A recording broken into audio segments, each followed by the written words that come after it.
সামনে গুরুত্বপূর্ণ তাকরীর পেশ করবেন মুফতি জাহিদুর রহমান ফরাজি,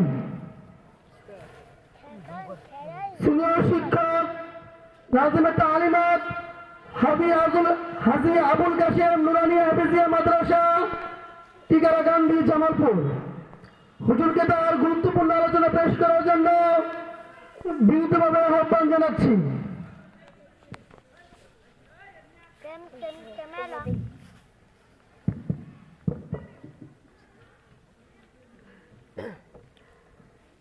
السلام عليكم ورحمة الله وبركاته. الحمد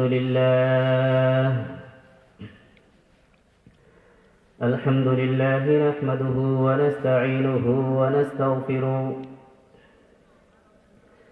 ونعوذ بالله من شرور أنفسنا ومن سيئات أعمالنا،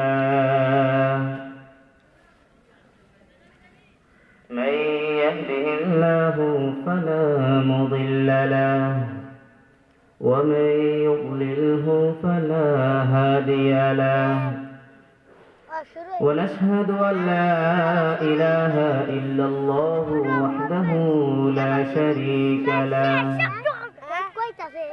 ونشهد أن سيدنا وسندنا وحبيبنا ومحبوبنا وطبيبنا ومرشدنا ومولانا محمد الذي أرسله بالحق بشيرا ونذيرا وداعيا إلى الله بإذنه وسراجا وقمرا منيرا. أما بعد، فأعوذ بالله من الشيطان الرجيم. بسم الله الرحمن الرحيم. والذين هم عن اللغو معرضون. وقال تعالى في آية أخرى: ما يلفظ من قول إلا لديه رقيب عتيد. صدق الله العظيم. وقال رسول الله صلى الله عليه وسلم: هل يكب الناس في النار على وجوههم إلا حصائد ألسنتهم، أو كما قال النبي صلى الله عليه وسلم. সকলে দুরূদ শরীফ পড়ি। আল্লাহুম্মা সাল্লি আলা মুহাম্মাদ ওয়া আলা আলি মুহাম্মাদ কামা সাল্লাইতা আলা ইব্রাহিম ওয়া আলা আলি ইব্রাহিম ইন্নাকা হামিদুম মাজিদ। اللهم بارك على محمد وعلى آل محمد كما باركت على إبراهيم وعلى آل إبراهيم إنك حميد مجيد. নূরে মদিনা জাবেদ আলী কওমি মাদ্রাসা ইসলামী মহাসম্মেলন নূরে মদিনা জাবেদ আলী কওমি মাদ্রাসার উদ্যোগে ইসলামী মহাসম্মেলনের সম্মানিত সভাপতি মুআজ্জাজ উলামায়ে কেরাম ও মুরব্বিয়ানে ইজম পর্দার অন্তরালে মা ও বোনেরা এবং আমার সামনে উপবিষ্ট মুসল্লিয়ানি কেরাম, আলহামদুলিল্লাহ, আল্লাহ পাক রব্বুল আলামিনের অশেষ মেহেরবানি যে মহান রব্বুল আলামিন আমাদেরকে মাগরিবের ফরজ নামাজ আদায় করবার পর দিনই একটা মজলিস, এই মজলিসে আসবার বসবার ও কোরআন ও হাদিসের আলোকে কিছু কথা বলবার এবং শুনবার তৌফিক দিয়েছেন। এজন্য সকলেই দিল থেকে, অন্তরে, অন্তরস্থল থেকে রব্বে কারীমের দরবারে শুকরিয়া জ্ঞাপন করি, আলহামদুলিল্লাহ। আমি পবিত্র কালামুল্লাহ শরীফ থেকে দুইখানা আয়াতে কারিমা তেলাওয়াত করেছি।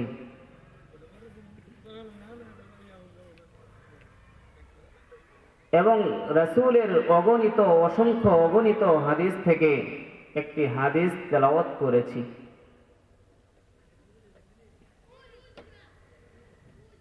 এই একটি হাদিস এবং দুইটি আয়াত যে তেলাওয়াত করলাম,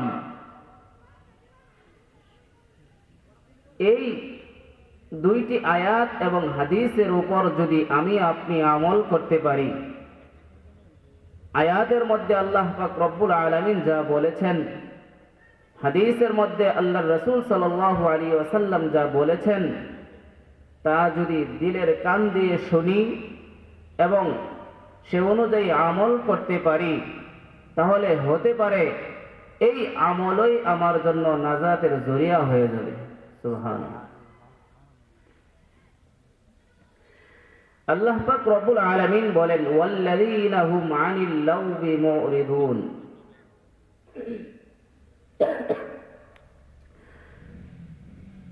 এখানে যে আয়াতটা আমি তেলাওয়াত করলাম, এই আয়াতটা মুমিনের কিছু সিফাত আছে, মুমিনের কিছু গুণাবলী আছে। আল্লাহ পাক রব্বুল আলামিন মুমিনের কিছু গুণাবলীর বর্ণনা দিতে গিয়ে এই আয়াতটি বলেছেন, ওয়াল্লাযীনা হুম আনিল লাগবি মুরিদুন। অর্থাৎ মুমিন ওই ব্যক্তি, যেই ব্যক্তির মাঝে এই গুণ থাকবে। গুণটা কি? যে তারা অনর্থক অযথা কথাবার্তা থেকে বেঁচে থাকবে। ওয়াল্লাযীনা হুম আনিল লাগবি মুরিদুন। আরেকটি আয়াত তেলাওয়াত করেছি, এটার পাশাপাশি আল্লাহ পাক বলেন, মা ইয়ালফিজু মিন কাওলিন ইল্লা লাদাইহি রাকীবুন আতীদ। আমি আপনি যা কিছুই বলি, চাই ভালো হোক, চাই মন্দ হোক, চাই প্রকাশ্যে হোক, চাই গোপনে হোক, যেভাবেই হোক না কেন, যেখানেই থাকি না কেন, যেই জায়গায় সুদৃঢ় দুর্গের ভিতরেও যদি আমি একটা কথা বলি,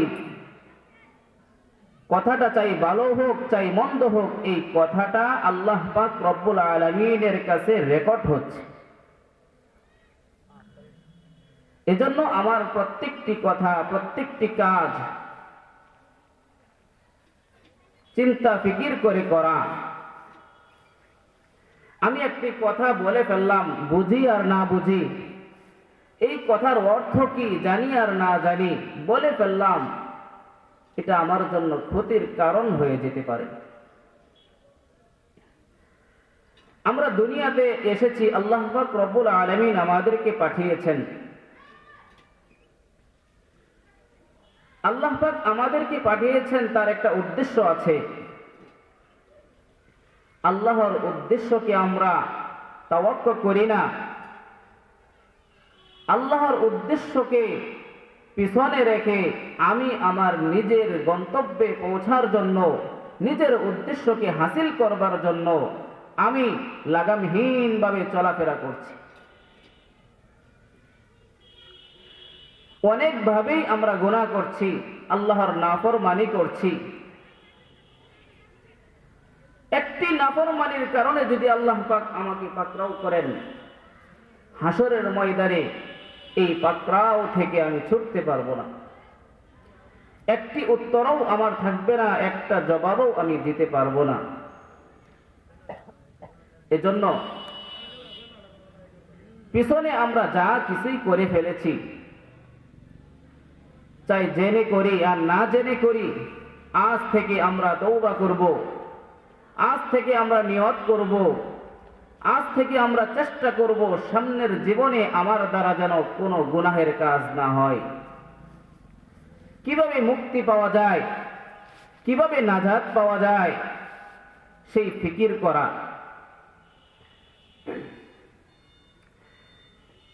আল্লাহ রাসূল সাল্লাল্লাহু আলাইহি ওয়াসাল্লামের সাহাবীরা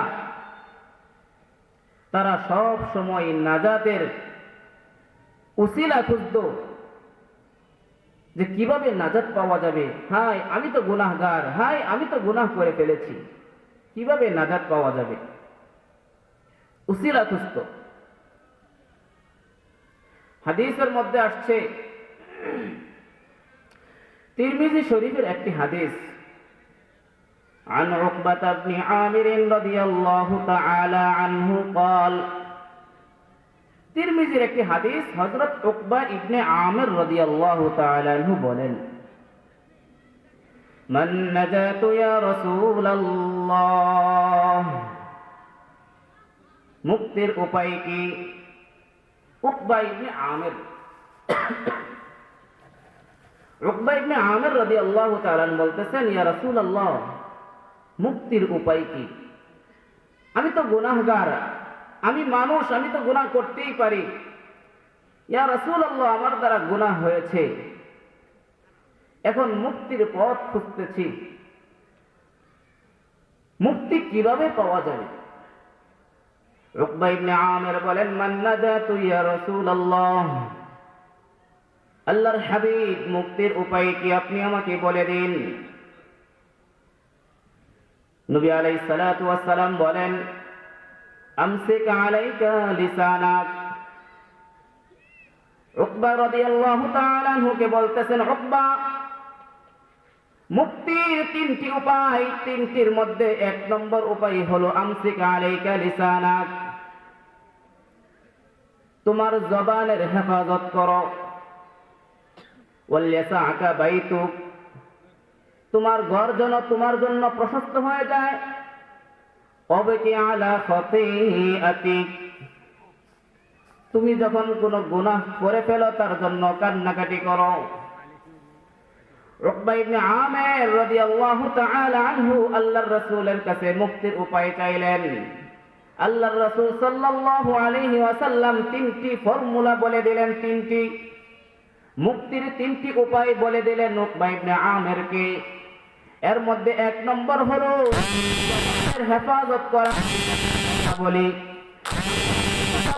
মানুষের গীবত করি, সেটার সাথে অনেক কথাবার্তা হয়, বাড়িতে যাই স্বামী স্ত্রী কথাবার্তা হয়, মা বাবা কথাবার্তা হয়, দোকানে যাই মানুষের সাথে কথাবার্তা হয়, চিনি আর না চিনি একজন আরেকজনের সাথে দেখা হলেই অপর একজনের নামে গীবত করতে থাকি, শেকায়াত করতে থাকি, অপর মানুষের দুর্নাম করতে থাকি। আমার মাধ্যমে অনেক গুনাহ হইতেছে, আমার মাধ্যমে জবানের খিয়ানত হইতেছে। আর আল্লাহর রাসূল সাল্লাল্লাহু আলাইহি ওয়াসাল্লাম বলেন, আমসিক আলাইকা লিসানাক, উকবা, তোমার জবানকে হেফাজত করো, তোমার জবানকে আটকিয়ে রাখো।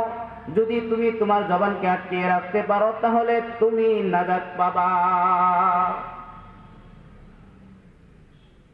তো মুক্তির উপায় হলো তিনটা, এর মধ্যে এক নম্বর হলো জবানের হেফাজত করা। আল্লাহর রাসূল সাল্লাল্লাহু আলাইহি ওয়াসাল্লাম বলেন, হাল ইয়াকুবুন নাসা ফিন নারি আলা ওয়ুজুহিহিম ইল্লা হাসাইদু আলসিনাতিহিম, মানুষ যারা কথা বলে, মানুষ যারা গীবত করে, শেকায়াত করে, অন্যের দোষ যারা চর্চা করে, অনর্থক অযথা কথাবার্তা বলে, তাদের ব্যাপারে আল্লাহর হাবিব সাল্লাল্লাহু আলাইহি ওয়াসাল্লাম বলেন, কিয়ামতের দিন, হাসরের ময়দানে, কিয়ামতের দিন মানুষদেরকে উপর করিয়া, চেহারা নিচের দিকে রাখিয়া, পাগুলো উপরের দিকে ঝুলাইয়া, তাদেরকে পিটাইয়া পিটাইয়া জাহান্নামের মধ্যে দেওয়া হবে। সাহাবায়ে কেরাম রাদিয়াল্লাহু তাআলা আনহুম যখন জিজ্ঞাসা করলেন, ইয়া রাসূলুল্লাহ, এই যে আপনি যে কথাটা বললেন তাদেরকে উপর করিয়া জাহান্নামের মধ্যে পিটায় পিটায় নেওয়া হবে, তারা তাদের কারণ কি, তাদের কি দোষ ছিল, তারা কোন দোষের কারণে, তারা কোন পাপের কারণে তাদের এমন শাস্তি।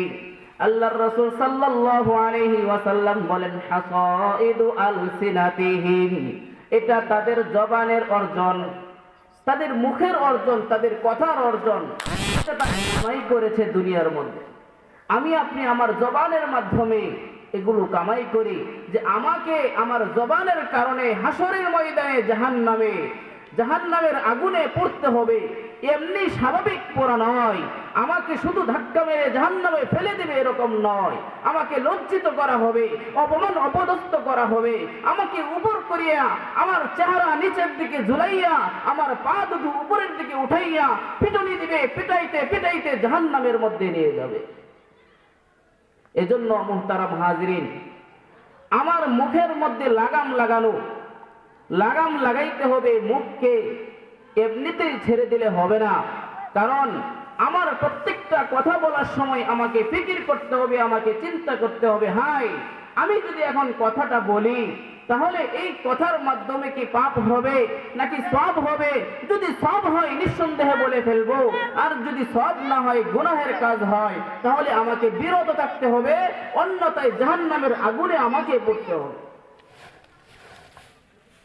উকবা ইবনে আমির রাদিয়াল্লাহু তাআলা আনহুকে আল্লাহর রাসূল বললেন, 2 নম্বর বলেন, ওয়াল ইয়াসাকা বাইতুক, তোমার ঘর যেন প্রশস্ত হয়। মুক্তির উপায় কয়টা? মুক্তির উপায় 3টা। সকলে মনে রাখবেন, মুক্তির উপায় কয়টা? 3টি। এর মধ্যে 2 নম্বর হলো ওয়াল ইয়াসাকা বাইতুক, তোমার ঘর যেন প্রশস্ত হয়। ঘর কিভাবে প্রশস্ত হবে? এই হাদিসের ব্যাখ্যা কি? ঘর তো আমার প্রশস্ত, আমার বিশাল একটা অট্টালিকা আছে, বিশাল আকারের একটা বাড়ি আছে, বিশাল 1 বিঘত জমি নিয়ে আমি একটা বাড়ি করেছি, বিশাল আকারে একটা বাড়ি করলাম, পুকুর করলাম, এখানে অনেক সুন্দর করে চাকচিক্যময় আমি একটা বাড়ি করলাম, অট্টালিকা। এটা তো আমার বিশাল জায়গা। হাদিসের ব্যাখ্যা এটা নয় যে তোমার বাড়িটাই বড় হবে, বিষয়টা এরকম নয়। এর ব্যাখ্যা হলো, এখানে 2 ধরনের মানুষের কথা বলা হয়েছে। যারা যে যেখান থেকে কথাগুলো শুনতেছেন, যারা চাকরিজীবী আছেন, এই হাদিসের ব্যাখ্যা, এই কথাটার ব্যাখ্যা হলো 2 শ্রেণীর লোক। 1 নম্বর চাকরিজীবী, যারা চাকরি করেন। 2 নম্বর হলো যারা ব্যবসা করেন। ব্যবসার মধ্যে আপনার উপার্জনের যে কর্মক্ষেত্র, আপনার সংসার চালানোর জন্য, পরিবার চালানোর জন্য আপনার যে কর্মক্ষেত্র, এটাই মূল উদ্দেশ্য। চাই ব্যবসার মাধ্যমে হোক, চাই কৃষিকাজ করার মাধ্যমে হোক, চাই চাকরি বাকরি করার মাধ্যমে হোক, যেভাবেই হোক না কেন, আল্লাহর রাসূল সাল্লাল্লাহু আলাইহি ওয়াসাল্লাম বলেন, ওয়াল ইয়াসাকা বাইতুক, তোমার ঘর যেন প্রশস্ত হয়। ঘর কিভাবে প্রশস্ত হবে? ঘর প্রশস্ত হওয়ার অর্থ হলো, আপনি চাকরি করেন ভালো কথা, আপনি ব্যবসা করেন ভালো কথা, আপনি কৃষিকাজ করেন ভালো কথা, আপনি আপনার কর্মের মধ্যে লিপ্ত আছেন ভালো কথা। সকালবেলা বের হলেন, বিকালবেলা আপনাকে ঘরে ফিরতে হবে। দুপুরবেলা বের হলেন, রাত্রি হলেও ঘরে ফিরতে হবে। কিন্তু আমাদের সমাজে এমন মানুষ আছে কি নাই, যারা সকালবেলা কাজের জন্য বের হয়, রাত চলে যায়, পরের দিন চলে যায়, 1 দিন পরে আসে। কাজ যতটুকু সময় করার পর আরো কিছু সময় অযথা ব্যয় করে। এরকম আছে কি নাই? আছে। অযথা ব্যয় করে কিভাবে? সকাল 8টা থেকে রাত 9টা পর্যন্ত আপনি চাকরি করেন, আপনার অফিস টাইম সকাল 8টা থেকে রাত 9টা, অথবা সকাল 8টা থেকে বিকাল 5টা পর্যন্ত আপনার অফিস টাইম।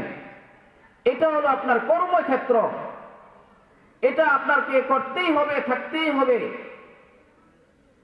কথা হলো, বিকাল 5টা যখন বাজবে, এর পরের যে সময়টা আছে, আপনি বাড়িতে ফিরলেন রাত 12টায়। তো বিকাল 5টা থেকে নিয়ে রাত 12টা পর্যন্ত যে আপনার সময়টা ব্যয় করলেন, এটা কোথায় ব্যয় করলেন, কোন কাজে ব্যয় করলেন? এটাই হলো মূল বিষয়।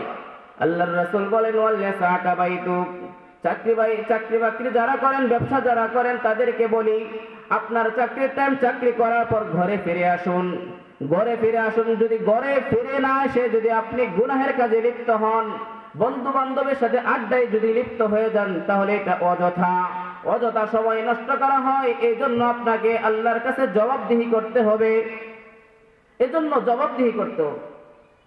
এটাই হলো ওয়াল্লাসা কাবাইতুক, সময় মতো আপনাকে ঘরে চলে আসা, ঘরের মধ্যে আপনার স্ত্রীর সাথে সময় দেওয়া, আপনার মা বাবার সাথে সময় দেওয়া, আপনার সন্তানের সাথে সময় দেওয়া।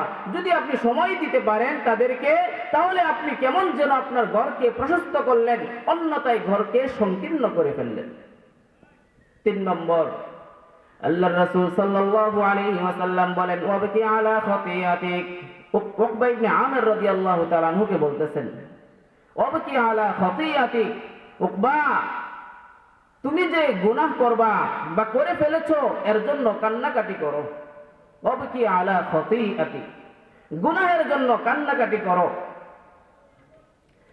তিরমিজি শরীফের হাদিসের মধ্যে আসছে আল্লাহর রাসূল সাল্লাল্লাহু আলাইহি ওয়াসাল্লাম বলেন মান যাকারাল্লাহা ফাফাদাত আইনাহু হাত্তা ইউসিবাল আরদা মিন দুমুইহি।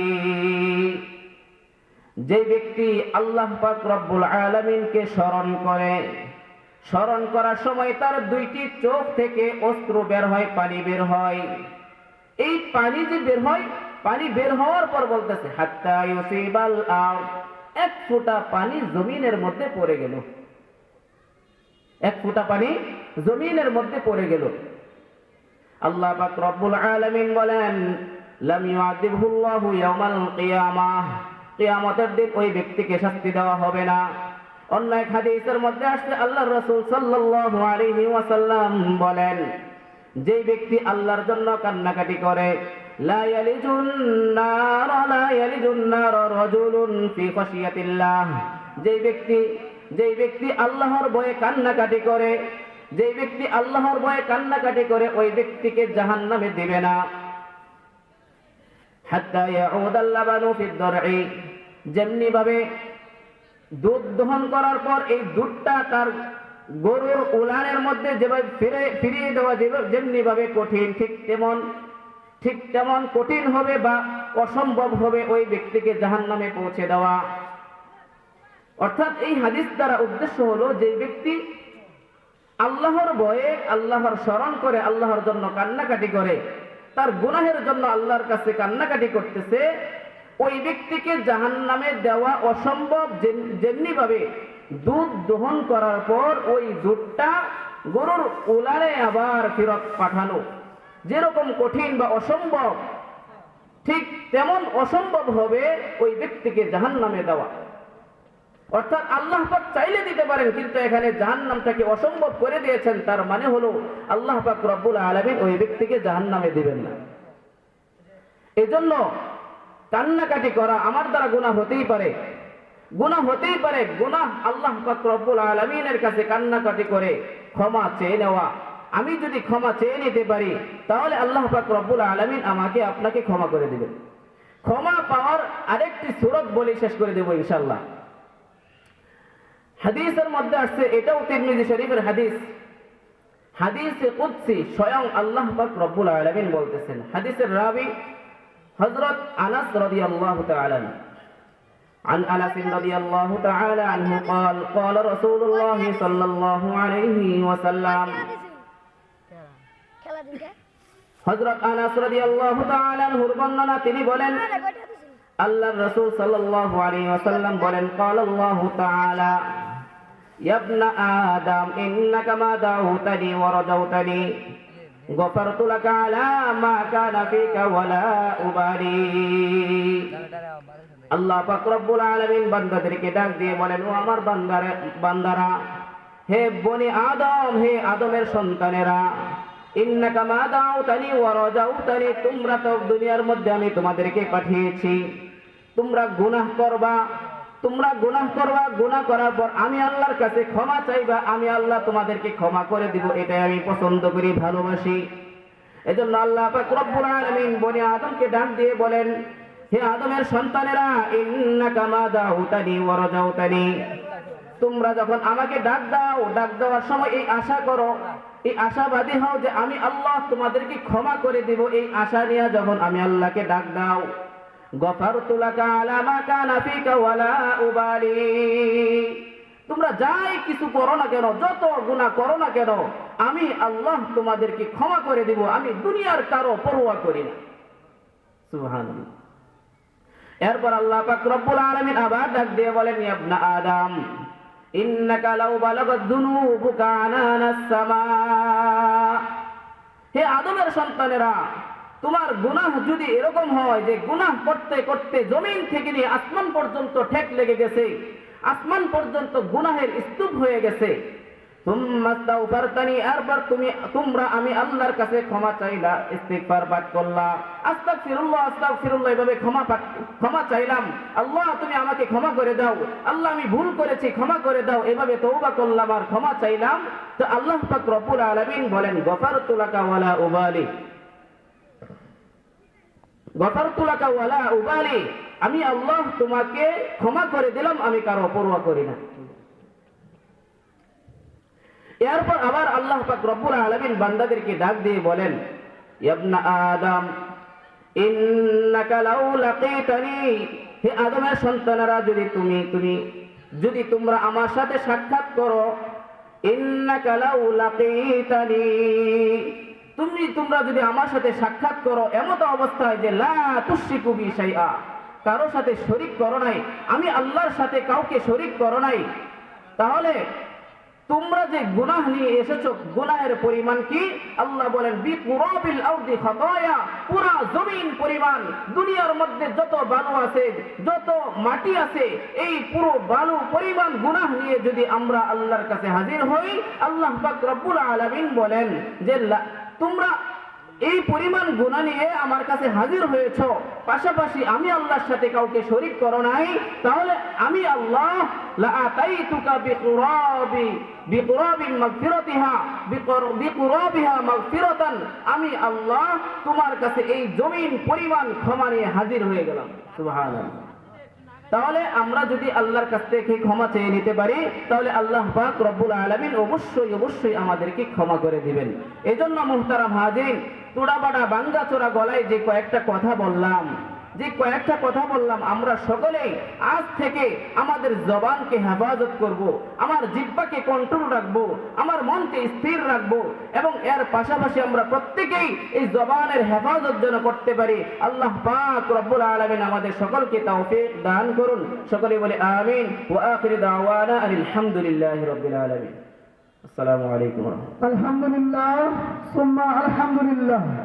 হুজুর আমাদের সামনে অত্যন্ত গুরুত্বপূর্ণ আলোচনা পেশ করছেন। আমরা হুজুরের জন্য প্রাণ খুলে দোয়া করব। এর পাশাপাশি